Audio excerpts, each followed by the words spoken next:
The Lost Episode 2, The Mall. It was a Saturday afternoon when the Watterson family decided to visit Elmore Shopping Mall.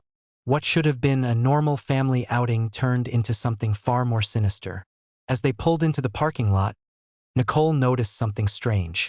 The vast concrete expanse was completely empty except for their car. For a Saturday afternoon, this was unusual. But Richard was already excited about the food court, and the kids were eager to explore. The automatic doors slid open with their familiar whoosh, but inside, the mall felt wrong. All the stores were open, lights blazing, cash registers ready for customers. But there were no customers, no employees either.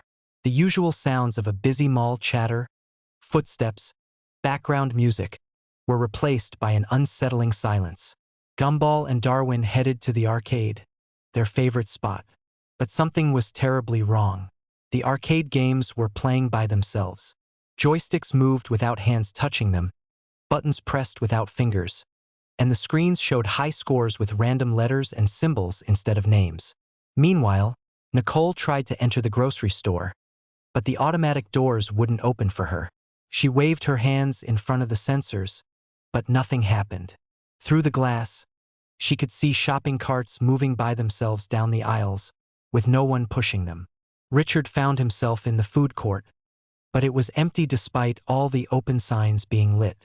Tables and chairs were arranged perfectly, and on every table sat a single tray of fresh food with no one to eat it. The smell of cooking filled the air, but the kitchens were empty. Anais discovered escalators that seemed to lead to impossible floors. The mall directory showed only 3 floors, but the escalators continued infinitely upward, disappearing into darkness. Faint music came from the upper levels, the same tune playing over and over. When they tried to leave, they discovered the entrance doors had vanished. Where the exit used to be was now just a solid wall. They were trapped inside the endless mall. The store windows began displaying impossible things. Mannequins moved when no one was looking, clothes changed colors by themselves, and price tags showed amounts in currencies that didn't exist. In the electronics store, all the TVs were on, showing the same image security camera footage of the Watterson family walking through the mall, but from impossible angles, as if the cameras could see through walls and around corners. Then the PA system crackled to life with a cheerful voice. "Attention shoppers! The mall will be closing in never. Please continue shopping forever.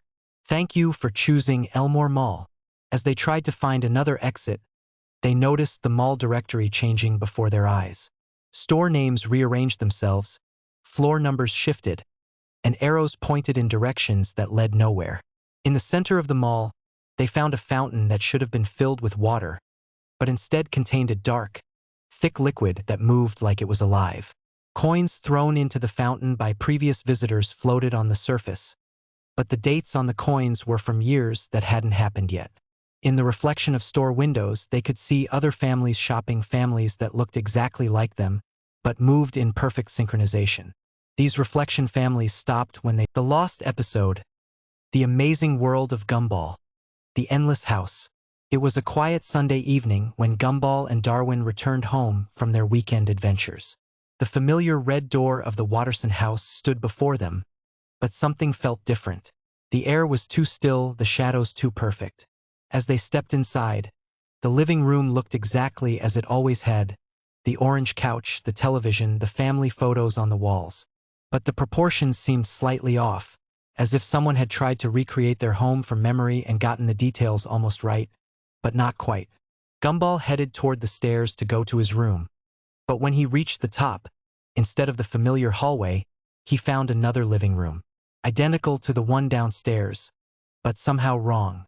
Darwin called out from below, his voice echoing strangely in the impossible space. They discovered that every door, every staircase, every corridor led to another identical living room. The house had become an endless maze of the same space, repeated infinitely in all directions. No matter which way they turned, they found themselves back in that same orange-couched, photo-lined room. The family photos began to change before their eyes. Nicole's smile became too wide, stretching beyond the bounds of her face. Richard's eyes turned completely black, like empty holes in his head.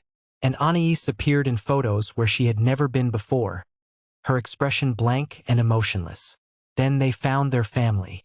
Nicole sat perfectly still on the couch, staring at nothing with unblinking eyes. She looked like a mannequin, completely motionless. When she spoke, her head turned with a mechanical clicking sound, her voice flat and emotionless. Richard stood in the exact center of the room like a statue, perfectly still, his eyes empty. He spoke without moving his lips, his voice coming from everywhere and nowhere at once. Anais floated 3 feet off the ground, her books and papers orbiting around her like planets around a sun. She defied gravity, suspended in mid-air, her voice echoing from all directions. The windows showed their backyard, but it was wrong. The grass was too green, the sky too blue, and the yard extended infinitely with no fences or neighbors visible. Just endless perfect backyard stretching to the horizon. Clocks throughout the house showed different impossible times. Some showed 3:33, others showed 12 o'clock, and some showed impossible times like 25:99. None of the clocks were moving. Time had stopped in this place. Other versions of themselves began to appear, younger versions, older versions, versions wearing different clothes. These alternate selves looked at them with empty eyes and spoke in perfect unison, their voices creating an eerie chorus. The furniture slowly changed positions between rooms. The same couch, but in a slightly different position. The same TV, but at a different angle. The same photos, but in different arrangements. Subtle but unsettling changes that made each identical room feel wrong.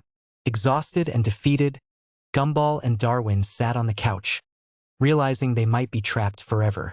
The house was watching them, waiting for them to accept this reality as their new existence. The TV screen showed a live feed of them sitting on the couch, but in the TV there were hundreds of other identical living rooms with hundreds of other Gumballs and Darwins, all watching TVs showing more versions of themselves. An infinite recursion of their own trapped existence. Then came the terrible realization. They weren't just trapped in an endless house. They had become part of the endless house. The lost episode of The Amazing World of Gumball that never aired. It was a Tuesday morning at Elmore Junior High, but something felt different from the moment Gumball and Darwin walked through the front doors. The hallways were unusually quiet, with only the sound of their footsteps echoing against the lockers. Miss Simeon's classroom was empty when they arrived, though her coffee was still steaming on the desk, as if she had just vanished mid-sip. Darwin noticed it first. The family photos in the hallway display case were wrong. Instead of showing happy students with their families, every single photograph showed the same thing. Empty rooms with chairs pushed back, as if everyone had suddenly stood up and walked away. Gumball laughed it off, but his voice cracked slightly when he tried to make a joke about it. During lunch, the cafeteria was packed with students, but nobody was eating. They all sat perfectly still, staring at their untouched trays with wide, unblinking eyes. When Gumball tried to get Penny's attention, she turned toward him with that same vacant stare, her mouth moving silently as if she was trying to speak, but no words would come out. The strangest part was the new student who appeared in their afternoon class. Nobody had seen him before, but somehow everyone seemed to know his name was Marcus. He sat in the back corner, never speaking, never moving, just watching everyone with eyes that seemed too large for his face. When the teacher called on him, Marcus would simply point to another student, and that student would answer instead, always giving the exact same response in the exact same monotone voice.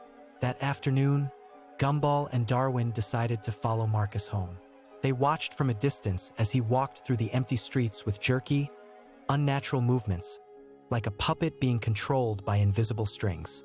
He led them to an old abandoned house on the outskirts of town, its windows boarded up and yard overgrown with weeds. In the basement, they discovered the truth. Marcus stood among dozens of old television screens, all showing surveillance footage of the school from above. The students moved like tiny figures in a maze, following invisible patterns. Marcus himself was no longer recognizable as human. His form shifted and blurred like a badly tuned signal. They ran. They ran until their lungs burned and their legs gave out. The next morning, everything was back to normal. Marcus was gone, as if he had never existed. The teachers had no memory of him, the students acted like nothing had happened. But sometimes, when Gumball and Darwin looked carefully, they could still see the patterns, the invisible strings, and they knew that somewhere Marcus was still watching.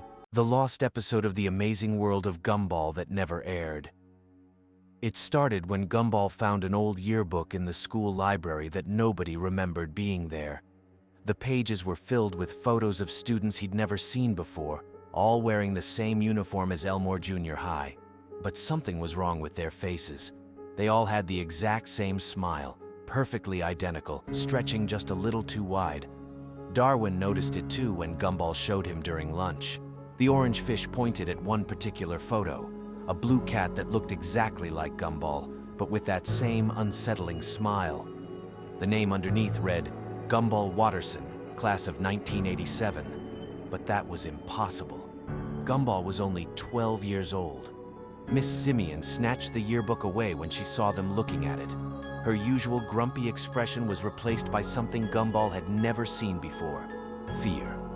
She locked the book in her desk drawer and told them to forget they ever saw it. But forgetting became impossible when they started seeing those students in the hallways. At first, it was just glimpses. A flash of that identical smile disappearing around a corner. The sound of footsteps that didn't match any visible students. Lockers opening and closing by themselves. Then Penny approached Gumball after class, but her usual sweet voice sounded different, mechanical. When she smiled, it was that same perfect, too-wide smile from the yearbook. The next day, more students had the smile. Tobias, Carmen, Banana Joe, one by one they were changing. They still acted normal, still talked and laughed, but their smiles never wavered, never changed. Even when they were supposed to be sad or angry, that smile remained frozen on their faces. Gumball and Darwin tried to tell Aeneas, but when they found her in the library, she was reading the same yearbook. She looked up at them with that terrible smile and said in a voice that wasn't quite hers, "Don't you want to be in the yearbook too? Don't you want to belong?" The brothers ran home, but their house felt different.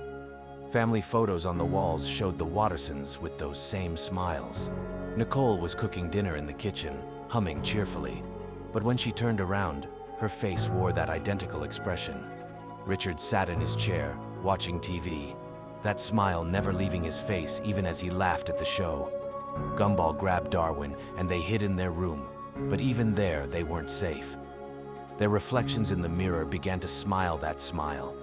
Even when their real faces showed terror, the reflections moved independently, waving at them, beckoning them to join. The yearbook appeared on Gumball's bed, open to a page with two empty spaces. One labeled Gumball Watterson, and another labeled Darwin Watterson.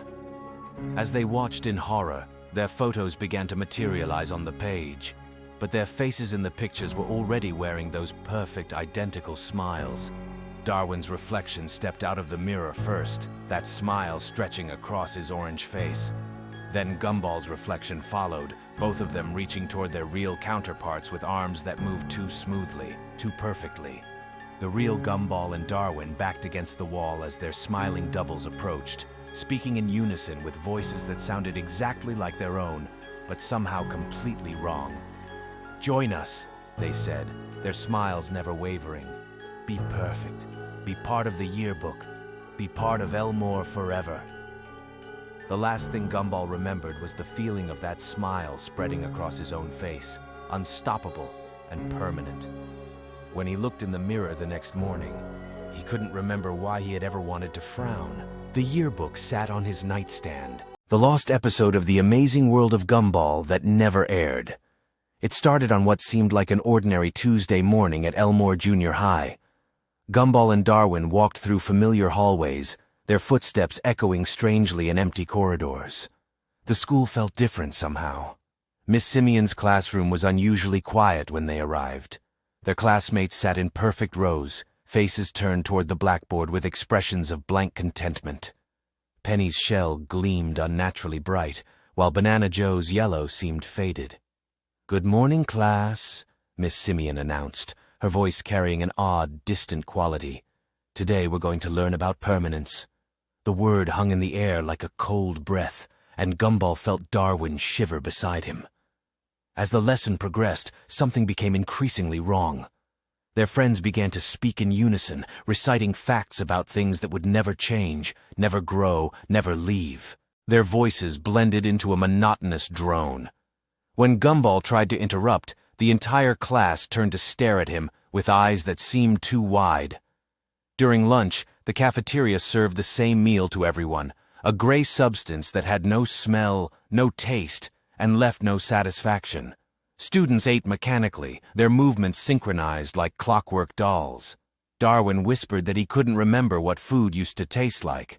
The afternoon brought art class, where everyone painted the same picture. A house with no doors, windows showing only darkness, and faceless figures. When Gumball tried to add color, the bright hues immediately faded to lifeless gray. By the time school ended, Gumball realized the changes weren't limited to their classmates. The walk home felt longer than usual, familiar streets stretching endlessly ahead. Street signs pointed to places that didn't exist. At home, the Watterson house appeared normal from outside, but inside everything felt off. Family photos showed the same poses, but expressions seemed frozen. Nicole greeted them with usual warmth, but her words came out in the exact same rhythm. Richard sat watching television that showed only static. When asked what he was watching, he replied it was his favorite show, the one that never ended. Aeneas looked up from a book with blank pages. That night, Gumball lay in bed listening to sounds of his family going through nightly routines, but the sounds repeated in perfect loops. Nicole's footsteps, Richard snoring, Aeneas turning pages. As days passed, Gumball noticed that time itself seemed stuck. The clock showed the same time every morning, and the calendar never changed. His family continued their routines with mechanical precision. The most terrifying realization came when Gumball looked in the mirror and saw that his own reflection had begun to match the others. His expressions were becoming fixed. In his final moments of awareness, Gumball understood that Elmore was becoming perfect, a place where nothing unexpected could happen, where every day was exactly like the last.